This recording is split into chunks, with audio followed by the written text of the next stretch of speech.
పాడి పరిశ్రమ అంటే పశువులను పెంచడం, పాల ఉత్పత్తి చేయడం. ఇది నేటి తరానికి ఒక మంచి స్వయం ఉపాధినిచ్చే అద్భుతమైన పరిశ్రమ. ఈ పరిశ్రమలో చాలా మంది రైతులు లాభాల బాటలో ప్రయాణిస్తూనే ఉన్నారు. కానీ కొంతమంది మాత్రం తెలియక కొన్ని పొరపాట్లు చేస్తూ ఈ పరిశ్రమలో విఫలమవుతూ కొంత వెనుకబడుతున్నారు. దానికి గల కారణాలు ఒకసారి మనం విశ్లేషించుకుంటే ఖచ్చితంగా మనం ఈ పాడి రంగంలో అద్భుతాలను సృష్టించగలం. అయితే విషయాల్లోకి వెళ్లే ముందు మా ఛానల్ ని ఇంకా ఎవరైనా సబ్స్క్రైబ్ చేసుకోకపోయి ఉంటే వెంటనే చేసేయండి. ఈ రంగంలో వెనుకబడడానికి ముఖ్యంగా 7 కారణాలు ఉన్నాయి. మొదటిది, పాడి పెంపకంపై సరైన అవగాహన లేకుండా పరిశ్రమను ప్రారంభించడం. పాడి పరిశ్రమలు ప్రారంభించే వారిలో ముఖ్యంగా 4 రకాల ప్రజలుంటారు.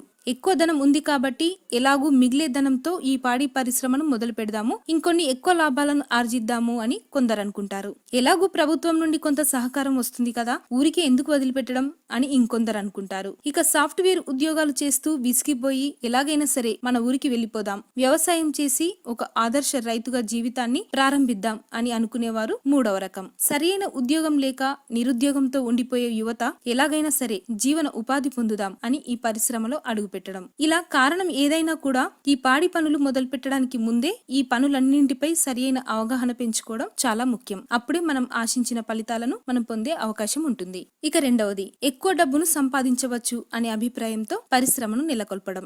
సరియైన అవగాహన లేకుండా కేవలం డబ్బును మాత్రమే సంపాదించవచ్చు అనే భావనతో మీరు గనక ఈ పరిశ్రమలో అడుగు పెట్టారు అంటే నష్టాల బాటలో ఖచ్చితంగా వెనుకడుగు వేయక తప్పదు. పాడి పరిశ్రమ అనేది ఒక రకమైన వ్యవసాయం. ఇది సజావుగా సాగాలి అంటే ఎంతో ఓర్పు అనేది అవసరం. అయితే మనకు ఎంత లాభం వస్తుంది, ఒక్క గేదె మనకు ఎంతవరకు పాలను ఇవ్వగలదు అనే ఈ విషయం, మనం గేదెను కొనే రేటు, దాని సామర్థ్యం, మనం దానికి వేసే దానా, చూసేకునే విధానాన్ని బట్టి, పెంచే వాతావరణం, ఇలా అనేక విషయాలపైన ఇవి ఆధారపడి ఉంటాయి. వాటి ఆధారంగానే మనకు లాభాలు రావటం లేదా నష్టాల పాలవడం అనేది జరుగుతుంది. కానీ ఏది జరిగినా కూడా భరించే మనస్తత్వం, అలవాటును మనం చేసుకోవాలి. ఒకసారి అనుకున్న ఫలితాలు రాకపోతే దానికి సంబంధించిన కారణాలను విశ్లేషించి సరైన సలహాలతో ముందుకు వెళ్తూ ఉండాలి. ఇక మూడవది, ఒకేసారి ఎక్కువ పెట్టుబడిని పెట్టేయడం. కొంతమందిని చూస్తుంటాం, ఈ పాడి పరిశ్రమలో అడుగు పెట్టగానే ఒకేసారి పెద్ద ఎత్తున పథకాలను వేసేస్తారు. పెద్ద పెద్ద షెడ్లను నిర్మించి ఎక్కువ పశువులను కొనుగోలు చేసి ఒకేసారి ఎక్కువ లాభాలు రావాలని ఆరాటపడుతుంటారు. ఇది మంచి విషయమే గాని మొదటిసారిగా మనం ఈ పరిశ్రమను ప్రారంభిస్తున్నాం అంటే మనకు సరైన అనుభవం ఉండాలి. ఎక్కువ పశువులను ఒకేసారి మనం కంట్రోల్ చేయలేము. అన్నింటికి మేత వేయడం, సమానంగా పాల ఉత్పత్తి ఉండేలా చూడడం మొదట్లో కాస్త కష్టంగానే ఉంటుంది. కాబట్టి వీలైనంత తక్కువ పశువులతో పరిశ్రమను స్థాపించి ఎక్కువ పశువుల వరకు మనం వెళ్ళగలిగితే చాలా బాగుంటుంది. ఇక నాలుగవది, పునరుత్పత్తిపై సరైన అవగాహన లేకపోవడం. పశువులను తీసుకున్న తర్వాత చాలా మంది పాలు పితకడం పైన దృష్టి పెడతారు, కానీ వాటి పునరుత్పత్తి ప్రక్రియ గురించి మాత్రం ఎక్కువ మందికి అవగాహన ఉండదు. అంటే ఒక దూడ తర్వాత 5 నెలల లోపు ఆ పశువు గర్భం దాల్చాలి అనే విషయం ఎక్కువ మంది ఆలోచించరు. పునరుత్పత్తి చేయించడానికి ఎద్దులు లేని కొందరు పూర్తిగా ఆ మండలాల్లోని వెటర్నరీ డాక్టర్ల పైన ఆధారపడతారు.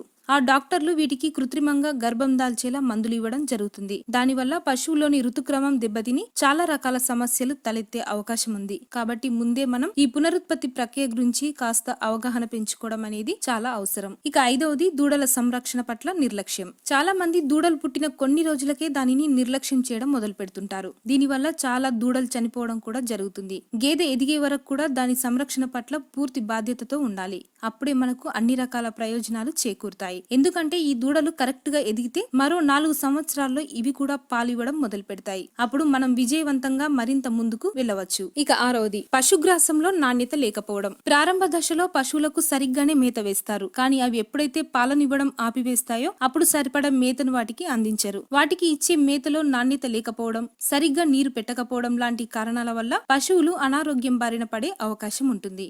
దీనివల్ల కలిగే పోషక అసమతుల్యత కారణంగా పశువుల్లో పునరుత్పత్తి సమస్యలు కూడా ఉంటాయి. అందుకే అనుభవజ్ఞులను సంప్రదించి పశువులకు ఎంతవరకు ఎలాంటి మేతను వేయాలి అనే విషయాన్ని మనం ముందే తెలుసుకుంటే చాలా మంచిది. ఇక ఏడవది, ఇతరులపై ఎక్కువగా ఆధారపడటం. చాలా మంది పాడి పరిశ్రమను నడిపించడంలో సరైన అవగాహన లేక ఇతర కార్మికులను పెట్టించి పని చేయిస్తూ ఉంటారు. ఎంతైనా మన పశువులను మనం చూసుకున్నంతగా ఇతరులు చూసుకోలేరు కదా. పాడి పరిశ్రమ అంటేనే 24 గంటలు, వారానికి 7 రోజులు, సంవత్సరంలో 365 రోజులు రోజులు శ్రద్ధ తీసుకోవడం, ఇది ఎంతో ముఖ్యం. అలా శ్రద్ధగా ఉన్నప్పుడు మాత్రమే మనం ఈ పనిని చేయగలం. వీలైనంత వరకు పాడి వ్యవసాయంలో మన పనులన్నీ మనమే చేసుకోవడం చాలా ఉపయోగకరం.